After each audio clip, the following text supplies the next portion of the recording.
V dôsledku napoleonských vojen podľa projektov viedenských vojenských inžinierov bol v Komárne v desaťročiach 19.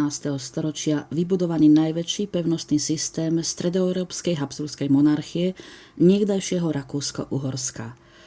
Postavili ho tak, aby bol v prípade potreby schopný pojať celú armádu, čiže takmer 200 000 vojakov. Na začiatku jeho výstavby podľa bojových požiadaviek doby prestavili na sútoku Dunaja a Váhu v 16. storočí postavenú starú pevnosť i v 17. storočí postavenú novú pevnosť. Postupne boli vybudované aj ďalšie časti pevnostného systému. Na ľavom brehu Dunaja Palatínova línia, pomenovaná podľa Palatína Jozefa, ochraňujúca ústrednú pevnosť a mesto Komárno od Žitného ostrova. Okrem toho bola postavená aj vážska línia spájajúca Palatínovú líniu s centrálnou pevnosťou, ako aj vážske predmostie na ľavom brehu Váhu.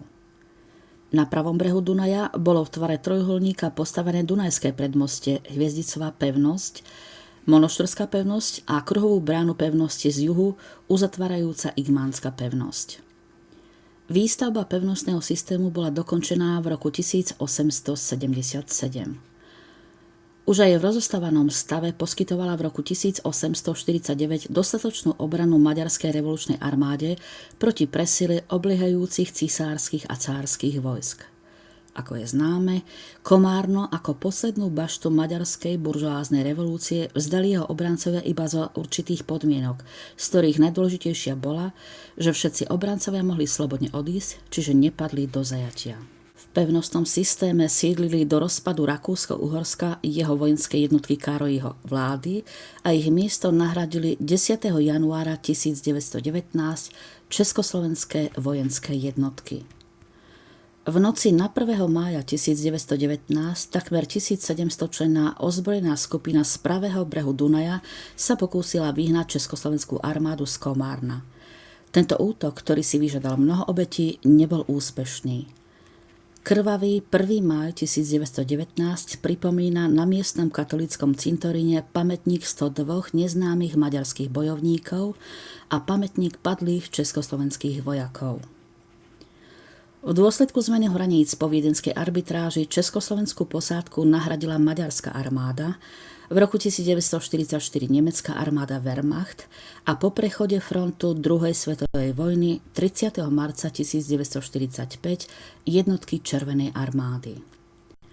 V povojnovom Československu komárňanskú pevnosť do jary 1968 opäť používala československá armáda. Vtedy po znížení stavu miestnej posádky pevnosť vyprázdnila, ale po niekoľkých mesiacoch ju vystriedala sovietská armáda, ktorá v auguste 1968 obsadila Československo.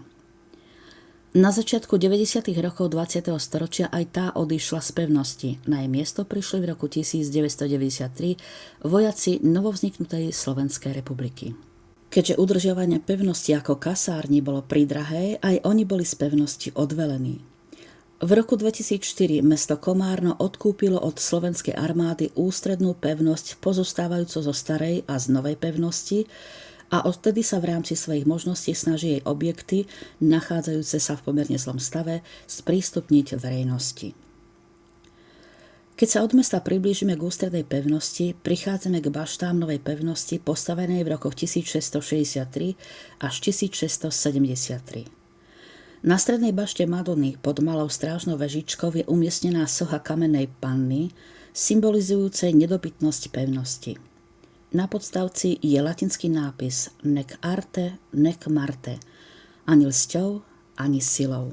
Nová pevnosť je sprístupnená skupinám turistov. Podnikaví návštevníci môžu vystúpiť na vrch hradieb, odkiaľ sa ponúka zaujímavý výhľad na mesto, Dunaj, Váh i priemyselný prístav. Stará pevnosť postavená v polovici 16. storočia podľa plánov talianskeho staviteľa Pietra Feraboska je najstaršou zachovanou budovou v Komárne. Na jej mieste postavili už v 10. storočí do Karpatskej kotliny prichádzajúci Maďari kolmy spevnený zemný hrad, ktorý sa začias panovania kráľa svätého Štefana stal centrom vtedy založeného komárňanského komitátu. V neskorších storočiach hrad ďalej spevňovali, Tatári ho za tatárskych nájazdov nedokázali dobiť. V tejto pevnosti sa 22. februára 1440 narodil kráľ Ladislav V. Pohrobok, ktorý v rokoch 1453 až 1457 v 5 darovacích listinách potvrdil i rozšíril výsady svojho rodného mesta. Značnou prestavbou prešla pevnosť za čias panovania Mateja Korvína, ktorý tu dal postaviť renesančný paláč a často sem chodil oddychovať a zabávať sa. Neskôr ku Komárnu preložili aj kráľom Matejom založenú kráľovskú Dunajskú flotilu. Po porážke pri Moháči sa aj Komárno stalo hraničnou pevnosťou, následkom čoho dal viedenský cisársky dvor postaviť renesančnú starú pevnosť.